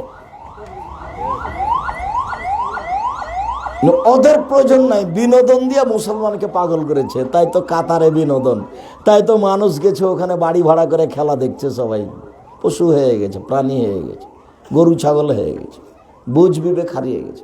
আরও যাবে, যা দেখছো তার চেয়ে আরও যাবে। মানুষে কাবা ঘর ভেঙে দিবে, তাহলে সেদিন কত কঠিন দিন। মানুষ খোলা মাঠে জেনা করবে, তাহারা জুনা তাহারও জাল হে মারে। গাধা যেমন গাধীর সাথে মিলে লজ্জা বুঝে না, ষাঁড় যেমন গাভীর সাথে মিলে লজ্জা জানে না, মানুষ তেমন খোলা মাঠে জেনা করবে, লজ্জা বুঝবে না। হাদিস মুসলিম। পরিবেশ আরো খারাপ হবে, মানুষই থাকবে না সমাজে। একজন আর একজনকে মেরে বিচার করবে, মুখে বিচার করবে না। বিচার যা হবে মেরে। এই যে এখন বিচার হচ্ছে সব ফেসবুকে। এখন বিচার কোথায় হচ্ছে? ফেসবুকে। আব্দুর রাজ্জাক সাহেব কি বললেন, তার যে ফেসবুক তোলপাড় চলছে। তুমি যদি দিন রাত তোলপাড় করো তো আমি জিজ্ঞাসা করিনি যে কি হয়েছে, আমিও জানিও না। মোবাইলে রিং হলে শুধু আমি অন করতে পারি, তোমার নামটা আমি সেভ করতে পারি না। মোবাইলে রিং হলে আমি কি করতে পারি? শুধুমাত্র রিসিভ করতে পারি। তবুও আমি যদি নাম্বার বুঝতে পারি হিন্দু, তাহলে বলি ধন্যবাদ, আর নইলে বলি আসসালামু আলাইকুম। জীবনে কোনোদিন হ্যালো বলিনি। হ্যালো বলে কুকুরকে ডাকে। হ্যালো বলে কাকে ডাকে? কুকুরকে ডাকে। যার জন্য আমি তোমাকে কুকুর মনে করি না, আমি বলি তুমি মানুষ। আসসালামু আলাইকুম। আমার নবী মুহাম্মদ সাল্লাল্লাহু আলাইহি সাল্লাম বলেছেন, তুমি সালাম দাও, তুমি যাকে চিনো তাকেও দাও, যাকে চিনো না তাকেও দাও। তুতি মুক্তমা তাকরাউ সালাম আলা মান আরাফতা ওয়া মান লাম তারিফ। উপস্থিত বৈঠকের মুসলিম বোন, জাহান্নামে যাওয়ার 3টি কারণ আপনার কাছে আমি উল্লেখ করলাম। 1, বদনাম করা, মুখ কন্ট্রোল রাখবেন। 2, স্বামীকে না মানা। 3, নগ্ন হয়ে চলা। 3 শ্রেণীর মানুষ জান্নাতে যাবে না। 1, নেশাদার দ্রব্য খায় যে। 2, পুরুষের পোশাক পরে যে। যেসব নারী পুরুষের জুতা স্যান্ডেল পরে, শার্ট প্যান্ট পরে, গেঞ্জি গায়ে দেয়, এসব নারী জান্নাতে যাবে না। 3, দায়ুস যে, যার মেয়ে নগ্ন পোশাকে স্কুল কলেজে যায়, রাস্তাঘাটে চলে, যার স্ত্রী এখন বসে আছে শীতের দিনে ছোট ব্লাউজ পরে, পেট দেখা যায়, এ হলো দায়ুস মানুষ। জাহান্নামে গেছে, মরলেই যাবে। তাহাজ্জুদ দিয়ে টিকতে পারবে না, খুব কঠিন জিনিস। মানুষের ক্ষতি করে নিজে জান্নাত কিনবে, এটা হয় না। আর তুমি একটা মেয়ে মানুষ, পাঞ্জার চুল খুলে জাতিকে দেখিয়ে মানুষকে জাহান্নামের দিকে ঠেলে দিয়ে তুমি নিজেকে শিক্ষিত মনে করে, কোন বোকামি তোমার? তুমি নিজেই সালাত আদায় করো না, নামাজ পড়ো না, আবার মানুষকে দিন রাত পাপী করো, তারপরে তুমি শিক্ষিত মানুষ। কে বলেছে? আমি কোনোদিন বলিনি। আমি তোমাকে গরু ছাগল মনে করি, আমি তোমাকে পশু প্রাণী মনে করি, আমি তোমাকে শয়তান মনে করি। শয়তান কিভাবে? আব্দুর রাজ্জাক সাহেব এইভাবে যেভাবে নবী বললেন, মুহাম্মদ সাল্লাল্লাহু আলাইহি ওয়াসাল্লাম বলছেন, ইন্নাল মারাতা তুকবিলু ফি সূরাতি শায়তান ওয়া তুদবিরু ফি সূরাতি শায়তান। নিশ্চয় মহিলারা শয়তানের বেশ ধরে আসে, শয়তানের বেশ ধরে যায়। নিশ্চয় মহিলারা শয়তানের বেশ ধরে আসে, শয়তানের বেশ ধরে যায়। নিশ্চয় মহিলারা শয়তানের বেশ ধরে আসে, শয়তানের বেশ ধরে যায়। তা আল্লাহ রাসূল সবাইকে বললেন কি? না, সবাইকে বলেন তাহলে আয়েশা। সবাইকে যদি বলেন তাহলে খাদিজা রাদিয়াল্লাহু তাআলা আনহা। অবশ্য সবাইকে বলেননি, তোমার মতোকেই বলেছে। যারা ভালো তাদেরকে বলবেন কেন? এই কথা তো তিনি এইভাবে বললেন। আবার আল্লাহর নবী বলছেন, ওই যে ওই যে ওই যে ওই যে খাদিজা, ওই যে আসছে, ওই যে দেখো ওর হাতে একটা বাটি আছে। ও যখন আসবে আপনার কাছে, জিবরাইল বলছেন, জিবরাইল আমাদের নবীকে বলছেন, মোহাম্মদ জি, ওই যে দেখেন খাদিজা আসছেন, ওর হাতে একটা বাটি আছে, তরকারি আছে, খাদ্য আছে। শোনেন, ও যখন আপনার কাছে আসবে তখন আপনি বলবেন, আয়েশা ফাকরা আলাইকা সালামিন রাব্বিহা ও মিন্নি। বলবেন যে আয়েশা, খাদিজা তোমাকে আল্লাহ সালাম দিয়েছে, খাদিজা তোমাকে জিবরাইল সালাম দিয়েছে। অবাসসারহা বিবাইতিন ফিল জান্নাহ, আর একটা জান্নাতে তার জন্য ঘর বানানো হয়েছে হীরা মুক্তা মাণিক্য দিয়ে, যেখানে কোনো হইচই নেই, কষ্ট ক্লেশ নেই। এই 3টা বলে দিবেন, ঠিক আছে? এটা জিবরাইল বললেন কাকে? আমাদের নবী মুহাম্মদ সাল্লাল্লাহু আলাইহি সাল্লাম আল্লাহ রাসূলকে বললেন। কার কথা? খাদিজার কথা। তো খাদিজা রাদিয়াল্লাহু তাআলা কি সাধারণ মহিলা হলো? পৃথিবীর সবচেয়ে দামি মহিলা। বিবরণে মনে হচ্ছে যে মা হাওয়া থেকে নিয়ে কিয়ামত পর্যন্ত যত নারী এসেছে, যত নারী আছে, যত নারী আসবে, সবার চেয়ে দামি মহিলা হলেন খাদিজা। আব্দুর রাজ্জাক সাহেব, তবে আপনার বক্তব্য আমরা শুনেছি, বুঝেছি যে সবচেয়ে দামি মহিলা আয়েশা। হ্যাঁ, কথা ঠিক। তবে এই বিবরণে বোঝা যাচ্ছে যে খাদিজা দামি। কেন? ওই বিবরণে বলা হয়েছে, আল্লাহ রাসূল বলেছেন, কামলা মিনার রিজালি কাসির ওয়ালা ইয়াকবুল মিনান নিসা ইল্লা সালাসা। বহু পুরুষই বড় বড় জান্নাত পাবে, কিন্তু মহিলারা পাবে না, মাত্র 3 জন। 1, ইমরাত ফেরাউন, ফেরাউনের স্ত্রী আসিয়া। 2, বিনত ইমরান, ইমরানের মেয়ে মারিয়াম। তিন, ফাজলা আয়েশা আলা সাইরিন নিসায়ে কা ফাজলি সারিদে আলা সাইরি তমে। আয়েশার সম্মান পৃথিবীর সকল মহিলার উপরে, সারিদ খাদ্য যেমন ভালো সকল খাদ্যের উপরে। সারিদ কি জিনিস আব্দুর রাজাক সাহেব? গোস্তের ঝোলে রুটি ভিজালে তাকে সারিদ বলে, এটা বেশ টেস্ট ভালো লাগে খেতে। তো সারিদ যেমন সবচেয়ে ভালো খাদ্য, সারা পৃথিবীতে সবচেয়ে দামি মহিলা হলেন আয়েশা রাদিয়াল্লাহু আনহা। এই বিবরণে আয়েশাকে সবচেয়ে সম্মানী মনে হয়, কিন্তু আমভাবে অন্য হাদিস অনুপাতে খাদিজা রাদিয়াল্লাহু তাআলা আনহাকে বেশি মনে হয়। কেননা আরেক জায়গাতে যখন আল্লাহ রাসূল বললেন, আয়েশা শোনো শোনো শোনো শোনো, হাজা জিবরাইল, এই যে জিবরাইল, এই যে জিবরাইল, মানে এক বিছানায় তিনজন, এই যে জিবরাইল তোমাকে সালাম দিল। তখন আয়েশা রাদিয়াল্লাহু আনহা বলছেন, ওয়ালাইহিস সালাম ওয়া রাহমাতুল্লাহি ওয়া বারাকাতুহু। জিবরাইলকেও সালাম, তার উপরে শান্তি অবতীর্ণ হোক, তার উপরে বরকত নাজেল হোক। ফাতারাওয়ালা নারা, আরে আপনি তো জিবরাইলকে দেখতে পান, আমরা তো দেখতে পাই না। আরে আপনি তো জিবরাইলকে দেখতে পান, আমরা তো দেখতে পাই না। ও তো আল্লাহ রসুল বলছেন, হাজা জিবরাইল, এই যে জিবরাইল। এই কথা তো আল্লাহ নবী বলছেন, কিন্তু খাদিজা দেখতে পাচ্ছেন কি না? মনে হচ্ছে তো তাহলে আয়েশা বলতেন, কোথায় কোথায় কোথায় জিবরাইল, কোথায়? তখন আল্লাহ রসুল আবার বলতেন, এই যে হাজা জিবরাইল, এই যে, এটা নয়। তার মানে আয়েশা জিজ্ঞাসা করবেন না। আয়েশা রাদিয়াল্লাহু তাআলা জানেন যে সাধারণ মানুষ কেউ জিবরাইলকে দেখতে পাবে না, এটা ঘটনা নবীদের। তো নবী মুহাম্মদ সাল্লাল্লাহু আলাইহি সাল্লাম বলছেন, আয়েশা এই যে জিবরাইল তোমাকে সালাম দিল। তো উনি বললেন না, কই কই কই জিবরাইল, এটা বললেন না, খালি বললেন ঠিক আছে, ওয়ালাইহিস সালাম ওয়া রাহমাতুল্লাহি ওয়া বারাকাতুহু। তারপরে বললেন, হ্যাঁ আপনি তো দেখতে পান, আমরা তো দেখতে পাই না। হ্যাঁ আপনি তো দেখতে পান, আমরা তো দেখতে পাই না। তো এইখানে তো আল্লাহর নবী বললেন যে আয়েশা জিবরাইল তোমাকে সালাম দিল, কিন্তু এই কথা তো বললেন না যে আয়েশা তোমাকে আল্লাহ সালাম দিল। বুঝাতে পারিনি কথা? অস্পষ্ট থেকে গেছে মনে হয়। মানে সালাম যখন খাদিজার ব্যাপারে আসলো, তখন কে কে দিলেন? আল্লাহ এবং জিবরাইল। আর যখন আয়েশার ব্যাপারে আসলো, তখন শুধু কে? জিবরাইল। আল্লাহর এখানে কথা আসলো না। তাহলে এবার দেখেন তো কিছু তফাৎ বোঝা যায় কিনা? অনেক তফাৎ, অনেক তফাৎ। অথচ ইনি খুব কাছে আছেন, বলছেন যে আয়েশা আমি জিবরাইল এক বিছানে, এক লেপের নিচে তিনজন, জিবরাইল, আয়েশা রাদিয়াল্লাহু তাআলা আনহা, মুহাম্মদ সাল্লাল্লাহু আলাইহি সাল্লাম। অন্য বুখারী মুসলিমের হাদিসে এসেছে এক লেপের নিচে তিনজন। আল্লাহ নবী বলছেন, এই শোনো, আয়েশার ব্যাপারে তোমরা হিংসা করো না জানি। আয়েশা আমি লেপের নিচে থেকেছি, তখন জিবরাইল চলে এসেছেন। আয়েশা কত দামি মহিলা, তোমরা তার ব্যাপারে হিংসা করো কেন? হিংসাটা ছিল এই যে দেশের মহিলা পুরুষ সবাই খালি আয়েশার দিনে উপঢকন দিয়ে পাঠায় দাও। আম কবে? আয়েশা যেদিন রাসূলের কাছে আছে সেদিন। কাঁঠাল কবে? যেদিন আয়েশা রাদিয়াল্লাহু তাআলা রাসূলের কাছে আছেন সেদিন। এই শুনো, এই সাতক্ষীরার আপনার এটা হলো লালমনিরহাটের পিঠা কবে দেওয়া লাগবে? যেদিন আল্লাহর নবী আয়েশার কাছে আসে সেদিন। তখন আর সবার মনটা খারাপ। আমরা মানুষ নই নাকি? আমরা তার স্ত্রী নই? এই সালমা, আমাদের পক্ষ থেকে কথা বলেন তো, এবার শক্তভাবে বলেন। এইভাবে দুইটা আছে, দল আছে 13 জন স্ত্রীর, শক্তভাবে। তখন আল্লাহ রসুলকে চাপতে চাপতে যখন শেষ পর্যন্ত কঠিন হয়ে গেল, বলাই লাগবে, আপনি জনগণকে বলবেন, এই শোনো, শুধু আয়েশা রাদিয়াল্লাহু তাআলা আনহার ব্যাপারে তোমরা যেন হাদিয়া দিও না, সবার ব্যাপারে দিবা।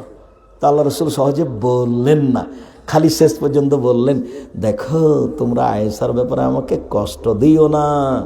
আয়েশা এমন মানুষ যার সাথে আমি থাকি এক লেপের নিচে। তখন জিবরাইল চলে আসেন। তখন ইনারা আর কিছু বললেন না, চুপ হয়ে গেলেন। ঠিক আছে। এই নিয়ে খুব চেষ্টা চলেছিল, এমনকি ফাতেমাকে দিয়ে বলা হয়েছে, এমনকি জায়নাবকে দিয়ে বলা হয়েছে, এমনকি খুব বুদ্ধিমতী মহিলা উম্মু সালমা পরিস্থিতি কন্ট্রোল করতে পারেন, উম্মু সালমা রাদিয়াল্লাহু তাআলা আনহাকে দিয়ে বলা হয়েছে। সম্মানিত দিনী ভাই বোন, আমরা যে বিষয় নিয়ে কথা বলতে চেয়েছিলাম তার লম্বা হয়ে গেল এতটুক যে রাসূল সাল্লাল্লাহু আলাইহি সাল্লাম বলেন, অচিরে আমার উম্মতে কয়েকটা জিনিস হালাল মনে করবে। 1 জেনা, 2 রেশমি কাপড়, 3 বাদ্যযন্ত্র, 4 মদ, এগুলো আমার উম্মত হালাল মনে করবে। আবার আল্লাহ রসুল বলছেন, শোনো, নেতৃত্ব শুরু হয় নবী দিয়ে ও দয়া দিয়ে, সময় কোনো খেলাফাতানা রাহমা, তারপর নেতৃত্ব শুরু হয় খলিফা দিয়ে ও দয়া দিয়ে। নবীর নেতৃত্ব চলে না আল্লাহর দয়া ছাড়া, উমারের নেতৃত্ব চলে না আল্লাহর দয়া ছাড়া। সময় এখনো মুলকান আজুজান, এরপরে নেতৃত্ব শুরু হবে জোরজার মুল্লুকতার। সময় এখনো ওয়াতুয়ান অজাবরিয়াতান ও ফাসাদান ফিলার, যে এরপরে মানুষ নেতা হবে পিটিয়ে, টাকা দিয়ে। যাও 50,000 টাকা থাকলো, ওকে মেরে দাও, নেতা আমাকে হতেই হবে। কথা বুঝতে পারলেন না? এই শব্দ কিন্তু আল্লাহ নবী উল্লেখ করছেন। ওয়াতুয়ান জাবরিয়াতান ও ফাসাদান, যে কোনো মূল্যেও নেতা হবে। এদের চরিত্র হবে 4টে। 1, রেশমি কাপড় হালাল মনে করবে।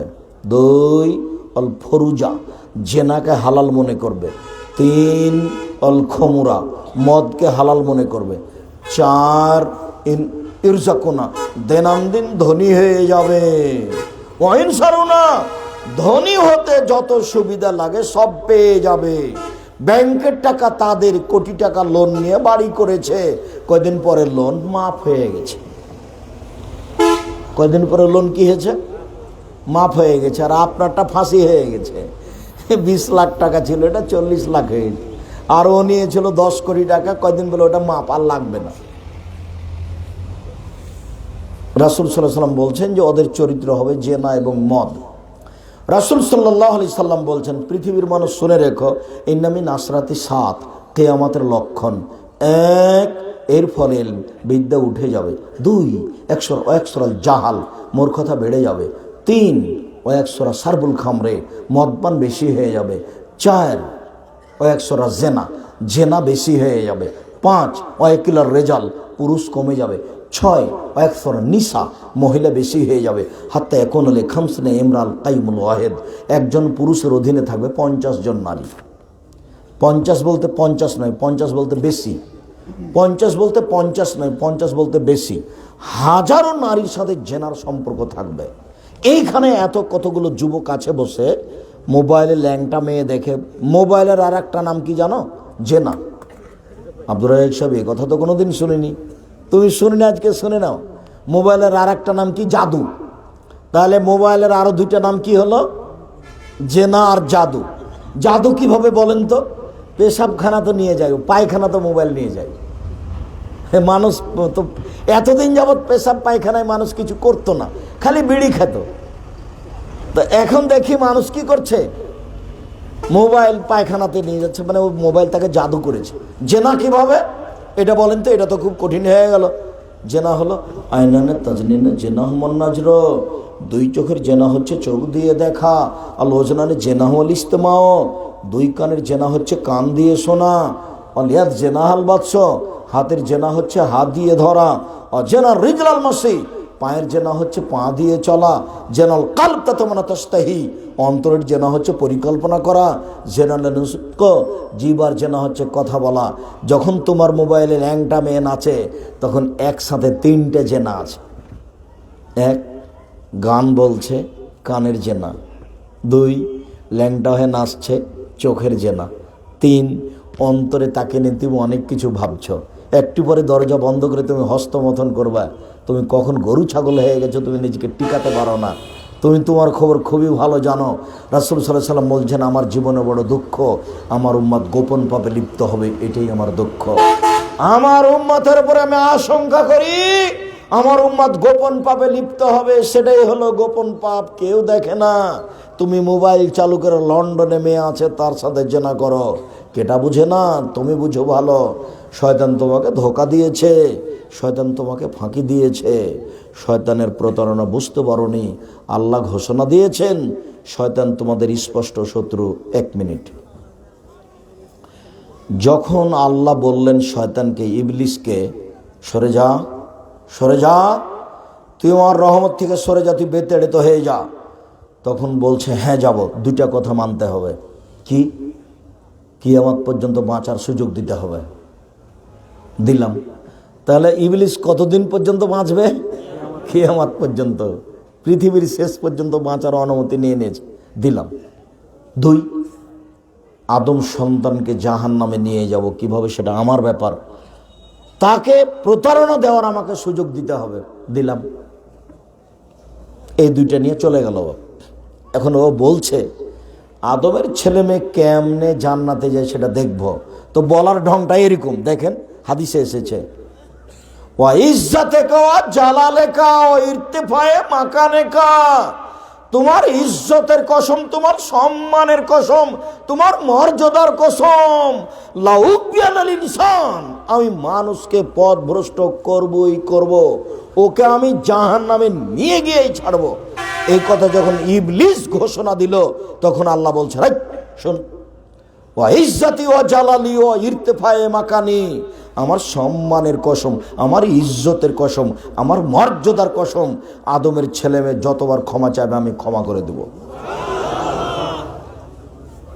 তাই তো তিনি বলছেন হাদিসে কুদসি, ইবনে আদম মা দাওতুকা ওয়া রাজাউতুকা, তুমি যেভাবে ডাকো আমি সেভাবে থাকি, তুমি যেভাবে আশা পোষণ করো আমি সেভাবে পূর্ণ করে থাকি। ফাস্তাগফারতানি গাফারতু লাকা ওয়ালা উবালি, তুমি আমার কাছে ক্ষমা চাইলে ক্ষমা করে দিই, আমি পরোয়া করি না তুমি কত বড় পাপী, আমি পরোয়া করি না তুমি কত বড় পাপী, তুমি যেভাবে ডাকো আমি সেভাবে থাকি, তুমি যেভাবে আশা পোষণ করো সেভাবে পূর্ণ করে থাকি, আমি পরোয়া করি না তুমি কত বড় পাপী। ইবনে আদম লাউ বালাগা যুনুবুকা আনা সামায়, আদমের ছেলে মেয়ে শোনো, তোমার পাপ বেশি হতে হতে হতে যদি আকাশে লেগে যায়, পাপ আর পাপ, ফাস্তাগফারতানি, এরপরে যদি তুমি আমার কাছে ক্ষমা চাও, গাফারতু লাকা ওয়ালা উবালি, আমি তোমাকে ক্ষমা করে দেবো, আমি পরোয়া করি না তুমি কত বড় পাপী, আমি পরোয়া করি না তুমি কত বড় পাপী, তুমি যেভাবে ডাকো আমি সেভাবে থাকি, তুমি যেভাবে আশা পোষণ করো সেভাবে আমি পূর্ণ করে থাকি, তুমি ক্ষমা চাইলে আমি ক্ষমা করে দিই, আমি পরোয়া করি না তুমি কত বড় পাপী। হাদিস কুদসি। দিন রাত ওভাবে সময় কাটাচ্ছেন, একবার তো আস্তাগফিরুল্লাহ বলেন না, খালি আর বদনাম, খালি ওর বদনাম, খালি আর বিরুদ্ধে, খালি ওর বিরুদ্ধে, আর মোবাইল নিয়ে দিন কাটছে। এই ছেলে সাবধান, সতর্ক হও, কথা শেষ করে দিচ্ছি শোনো, পৃথিবীতে 3টা বিপদ নেমে আসবে 3টা পাপের কারণে। 1, ভূমিকম্প হবে। 2, মানুষের আকার আকৃতি পরিবর্তন হয়ে সৌর আর বানর হবে। 3, সব সমস্যা নেমে আসবে। সব সমস্যা মানে আব্দুর রাজ্জাক সাহেব কেন? 20 লাখ জমির দাম আর 12 লাখ হলো রেজিস্ট্রি খরচ। আচ্ছা এইটা কি? এটা হলো সমস্যা। তেল ছিল 70 টাকা লিটার গাড়ির, এখন হলো 130 টাকা লিটার। এটা কি? চাউল ছিল 20 টাকা কেজি, তাহলে 80 টাকা কেজি, আরও হবে। সর্বদিক থেকে সমস্যা মানুষের উপরে নেমে আসবে, কঠিন থেকে কঠিন নেমে আসবে। 3টা পাপের কারণে 3টা বিপদ আসবে, দেখো তো মনে থাকে কিনা। 1, ভূমিকম্প বিপদ। 2, সন্ধ্যায় থাকবে মানুষ, সকালে হবে সোর বানর। অবাক কথা, নাউজুবিল্লাহ মিন জালিক, নাউজুবিল্লাহ মিন জালিক, নাউজুবিল্লাহ মিন জালিক। 3, সমস্যা নেমে আসবে। যে সেই সমস্যা, মসজিদে মারামারি, মাদ্রাসায় মারামারি, রাস্তাঘাটে মারামারি, অফিস আদালতে মারামারি, কোর্ট কাচারিতে মারামারি, যেখানে সেখানে যে যাকে পাচ্ছে মেরে নিচ্ছে। আরও হবে, আল্লাহর নবীও বলছেন মারামারি বেশি হবে। উত্তর হলো মারামারি, মার দিয়ে বিচার, সামাজিকভাবে কোনো বিচার হবে না। এখন বিচার হচ্ছে ফেসবুকে, কয়েকদিন পরে আরও বিচার হবে কিসে? মার দিয়ে, যেটা সমাজে দেখতে পাচ্ছেন। কুড়িগ্রাম জেলে 20 বছর থেকে লোকটা আছে, 10 বছর থেকে আছে, ও নিজেও জানে না আমি কেন জেলে। দলীয় দাপটে ওকে জেল দিয়ে দিয়েছে, 1 নম্বর আসামি। সাক্ষীকে বলেছে 50,000 টাকা দিব, তুই মিথ্যা সাক্ষী দিবি। কিভাবে? তুই বলবি জজের সামনে আমি নিজ চোখে তাকে মারতে দেখেছি। অথচ যার ব্যাপারে বলছে সেদিনও কুড়িগ্রামে ছিল না, ছিল সেদিন ঢাকায়। 1 নম্বর আসামি জেলে চলে গেছে, নিজেও জানে না আমি কেন জেলে। জজ জানে না ঘটনা কি, উকিল জানে না ঘটনা কি, যে সাজিয়েছে শুধুমাত্র সে জানে। সে বলে দিয়েছে উকিলকে এভাবে এভাবে সাজান, এভাবে সাজান, ওভাবে লিখেছে। এবার জজ আর লিখা অনুপাতে ফয়সালা দিচ্ছে। 1 নম্বর আসামি বলছে ব্যাপারটা কি, আমি কেন এখানে? জেলে আছে, বাড়িঘর বিরান হয়ে গেছে, বউ চলে গেছে, ছেলে মেয়ে সব চলে গেছে, কারো মাথায় হাত দেওয়ার কোনো সুযোগ নাই, কোনো ভালোবাসার সুযোগ নাই। যে লোক 20 বছর জেলে থাকে তার আর সংসার কি আছে? 30 বছর জেলে থাকে তার সংসার কি আছে? দলীয় দাপটে। আবার তুমি মনে করছো ঠিক হয়েছে, ঠিক হয়েছে, ঠিক হয়েছে। দল করো, সংগঠন করো, তাহলে কি হবে জানো? তুমি যেটা করছো ভালো, আর আমি যদি বিপদে পড়ি, আমি তোমারটা করি না, তখন আমি বিপদে পড়েছি, তখন তুমি বলছো ঠিক হয়েছে, ঠিক হয়েছে, উচিত হয়েছে। কি করবে? জান্নাত কেমনে কিনবা? জান্নাত যে কিনবা, তো কেমনে কিনবা? একবারে একবারে মুখ বন্ধ, চোখে ওদিকে দেখবা না, হালাল রুজি উপার্জন করো, 5 ওয়াক্ত সালাত আদায় করে জান্নাত হবে ইনশাআল্লাহ। পাপ 3টে, বিপদ 3টে শোনালাম, পাপ 3টে। এক, এই যে সারিবুল খমরা, যখন মানুষ নেশাদার দ্রব্য পান করবে তখন 3টে বিপদ নেমে আসবে। 2, জাহারাতুল কায়নাত, মেয়েরা যখন নাচবে, সব মোবাইলে মেয়ে নাচে, সব দোকানে মেয়ে নাচে, সব ঘরে মেয়ে নাচে, টিভি আছে, মেয়েরা যখন নাচবে। 3, জারাবুবিল মাজেব, বাদ্যযন্ত্র যখন প্রকাশ পাবে, সব দোকানে বাজনা বাজে, সব মোবাইলে বাজনা বাজে, সব ঘরে বাজনা বাজে, এই 3টে যখন হবে তখন 3টে বিপদ নেমে আসবে। এক, মানুষ যখন নেশাদার দ্রব্য পান করবে, আর এটা তো লালমনিরহাট মানে জর্দা দিয়ে গড়া, আপনার দিয়ে গড়া, কি গো, তামাক, তামাক দিয়ে গড়া। ব্যবসা পরিবর্তন করতেই হবে বলে কোনো লাভ নাই। আপনাকে ব্যবসা পরিবর্তন করতেই হবে, তামাকের ব্যবসা বন্ধ করতেই হবে। পৃথিবী অনেক বড়, দরকার হলে এখান থেকে বাড়িঘর ছেড়ে চলে যাব ওই সাতক্ষীরায়, নাহলে রাজশাহীতে গিয়ে ওখানে বাড়ি মানুষের খুলিতে বাস করব 3 বছর, আর মানুষের বাড়িতে কাজ করে খেয়ে 1 শতক জমি কিনা ওখানে একটা কুঁড়ে ঘর করে দুনিয়া থেকে চলে যাব, কিন্তু হারাম উপার্জন করে বাঁচতে রাজি নই। মানুষের জন্য 4টা জিনিস জরুরি। 1, 5 ওয়াক্ত সালাত। 2, হালাল রুজি। 3, দোকানে বসে আড্ডা না পিটা। 4, কোরআন তেলাওয়াত করা। 4টা কাজ থাকলো আপনাদের কাছে, মনে থাকবে না মনে হয়। 1, 5 ওয়াক্ত সালাত। 2, হালাল রুজি। 3, দোকানপাটে যেখানে গল্প চলছে সেখানে না বসা। 4, কোরআন তেলাওয়াত। বাস এই 4টা কাজ করবেন, মাথায় রেখে নেন, জান্নাত হবে ইনশাআল্লাহ। আর মহিলাদের জন্য 4টা। 1, 5 ওয়াক্ত সালাত। 2, রমজান মাসের সেম। 3, স্বামীকে মেনে চলা। 4, জেনায় লিপ্ত না হওয়া। জান্নাতের সব দরজা খোলা, আলোচনা যতই কঠিন হোক আপনার জন্য। উপস্থিত বৈঠকের মুসলিম বোন 2-1 আছেন কিনা শোনেন। আব্দুর রাজ্জাক সাহেব শোনেন, আব্দুর রাজ্জাক সাহেব শোনেন। আমরা কিন্তু লালমনিরহাট গ্রামের মহিলা, আমরা 4টার মধ্যে 3টাই পারি। কি? 5 ওয়াক্ত সালাত আদায় করতে পারি, কোনো সমস্যা নেই। 2, রমজান মাসের সেম থাকি। 3, আমরা জেনার সাথে জড়িত নই, আমরা গ্রামের মহিলা। 4, স্বামীকে মেনে নিতে পারি না, ওর মুখ খুব খারাপ, ও খালি অকথ্য ভাষায় গালি দেয়, আর ল্যাংটা মেয়ে মোবাইলে দেখে, ওকে আমি সহ্যই করতে পারি না। ও পরকীয় প্রেমে লিপ্ত, যার কারণে ওর সাথে আমি 6 মাস থেকে কথা বলি না। যখনই খাওয়ার টাইম আসে তখন মেয়েকে বলি তোর আব্বাকে খাবার দিয়ে যা, বৌমাকে বলি তোমার শ্বশুরকে খাবার দিয়ে আসো। ঠেলাই পড়ে যদি কোনো সময় 1 গিলাস পানি নিয়ে যায় তো মুখের উপরে থেক্কস করে রেখে চলে যায়, ওকে আমাকে ভালোই লাগে না। হ্যাঁ, কথা ঠিক, আমি আপনার সাথে একমত। আপনার স্বামীর মুখ খারাপ, এ কথাই ঠিক। আপনার স্বামী পরকীয়া প্রেমে লিপ্ত, ল্যাংটা মেয়ে দেখে, এ কথাই ঠিক। এরপরেও আপনাকে আমি আমার দিনী বোন হিসেবে অনুরোধ জানাচ্ছি, আপনি স্বামীকে মেনেই চলেন, ভালো হবে। কষ্ট যতই হোক, তিতা লাগুক মিঠা লাগুক, আপনি আল্লাহর কাছে কান্নাকাটি করে দোয়া করেন। আপনার কথা আমি দোয়ার জন্য বলেছি, স্বাভাবিক যখন দোয়া করবেন তখন এইভাবে কাঁধ সামনাসামনি, আর যখন আল্লাহকে বলবেন যে এখনই দাও, এখনই দাও, এখনই আমার স্বামীকে ভালো করে দাও, তাহলে এইভাবে বলবেন। বুঝাতে পারলাম না কথা? এইভাবে বলে, এইভাবে হাত উঠাবেন একবারে। প্রথমে ইসমে আজম পড়বেন, তারপরে দুরুদ না পড়লে আপনার কথা উপরে যাবে না, আর ইসমে আজম না পড়লে আল্লাহকে খুশি করতে পারবেন না। ইসমে আজম মানে আল্লাহুম্মা ইন্নী আসআলুকা বিআন্নাকা আনতাল্লাহ লা ইলাহা ইল্লা আনতাল আহাদুস সামাদুল্লাযী লাম ইয়ালিদ ওয়া লাম ইউলাদ ওয়া লাম ইয়াকুল লাহু কুফুওয়ান আহাদ। এটা যদি মুখস্থ না থাকে তাহলে দোয়া ইউনুস, যদি দোয়া ইউনুস মুখস্থ না থাকে তাহলে সূরা ফাতিহার প্রথম 3 আয়াত। মানে ওকে প্রশংসা করা লাগে, প্রশংসা করলে খুব খুশি। হ্যাঁ ঠিক আছে, তুমি যা চাইবে তাই দিয়ে দাও, ভালো হয়েছে, ভালো হয়েছে, আলহামদুলিল্লাহ, আমি খুব খুশি, কি চাও, কি চাও, কি চাও। তো প্রশংসা না করলে কথা মানবে না আপনার, বুঝতে পারেননি কথা। তারপরে দুরুদ না পড়লে এটা উপরে যাবে না, ঘেরে দেওয়া আছে, তাহলে দুটাই পড়া লাগবে। তো প্রশংসা হলো, দুরুদও হলো। এখন আপনি বলেন আমি একজন ভালো স্ত্রী চাই, আমি একজন ভালো স্বামী চাই, আমি লালমনিরহাট শহরে 10 শতক জমি কিনতে চাই, যেটা বলেন মানে দেওয়ার জন্য প্রস্তুত। এটা হলো পদ্ধতি। বুঝাতে পারলাম না মনে হয় নাকি?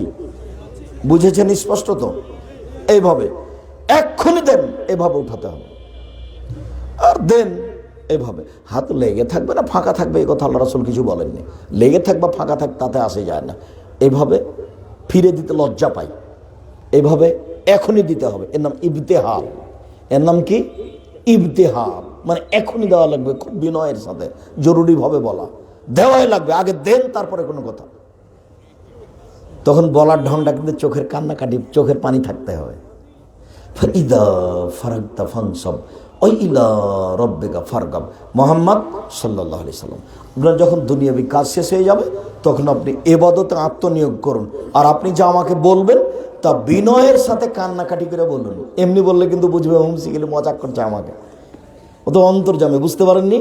একবারে দুই চোখের পানি বয়ে কাপড় চোপড় ভিজে দিতে হবে, তখন বুঝবেন হ্যাঁ ঠিক তুমি আসলেই চাচ্ছ। আচ্ছা ঠিক আছে, যা দিলাম। দেওয়ার জন্য বসে আছেন, দেয় না কেন? আমার রুজি হালাল আছে, আমি এক করে দোকান থেকে বদনাম করে আসলাম, কি দিয়ে হবে, কেমনে চলে? খুব সংবরণশীল হতে হবে। আপনি আমার দিনী ভাই, আপনি আমার দিনী বোন, আপনাদের আন্তরিক কামনা করে বই পুস্তক যা আছে, বিশেষভাবে মাসিক আল ইতিসাম পত্রিকা কেউ ছেড়ে যাবেন না। আর আপনাদের প্রতিষ্ঠান যেটা দিনাজপুর বিরল, তাতে সম্মেলন হলো 3রা ফেব্রুয়ারি। আর আপনাদের অন্তরের প্রতিষ্ঠান জামিয়া সালাফিয়া ডাঙ্গিপাড়া পাওয়া রাজশাহী, সেটা হলো 22-23 ডিসেম্বর, মানে সামনে বৃহস্পতিবার শুক্রবার। অবশ্যই যাবেন। 26 বিঘা জমির উপরে এই প্রতিষ্ঠান। এখানে একটা মসজিদ আছে 90% জমির উপরে, যার একতলাতে 3000 মানুষ সালাত আদায় করতে পারে, যার 4 তলার কাজ চলছে। একটা একাডেমিক ভবন তৈরি হচ্ছে এখানে, প্রায় হয়েই গেছে। 3000 ছাত্র একসাথে ক্লাস করতে পারবে। সাদ করে আসেন, ভালো হবে। আমি অনুরোধ জানাচ্ছি, আর একটু দোয়া করবেন, আল্লাহ তুমি জামিয়া সালাফে কবুল করো। আমার দিনী ভাই বোনকে আজকে যা বললাম সেটা মেনে চলার জন্য অনুরোধ জানাচ্ছি। সাথে সাথে সবাইকে বই পুস্তকগুলো নিয়ে যাওয়ার জন্য আন্তরিকভাবে অনুরোধ জানাচ্ছি। এজেন্ট হওয়ার জন্য অনুরোধ জানাচ্ছি। মাসিক আল ইতিসাম পত্রিকা, যারটা 12 জন মুফতি আছেন, 50টা প্রশ্নের উত্তর আছে। মাসিক আল ইতিসাম পত্রিকা দিনী ভাই বোনকে এই বিষয়ে জোরালো অনুরোধ জানিয়ে আপাতত আজকের কথা এখানেই শেষ করছি। হ্যাঁ বলো। আর আপনারা, আমি কথা বলতে মধ্যখানে চলে এসেছি, অবশ্যই এটা আপনাদের প্রতিষ্ঠান, ভালোবাসা আপনাদের দেখাতে হবে। যাওয়ার সময় 10 টাকা হোক 50 টাকা হোক আপনারা সহযোগিতা করে যাবেন।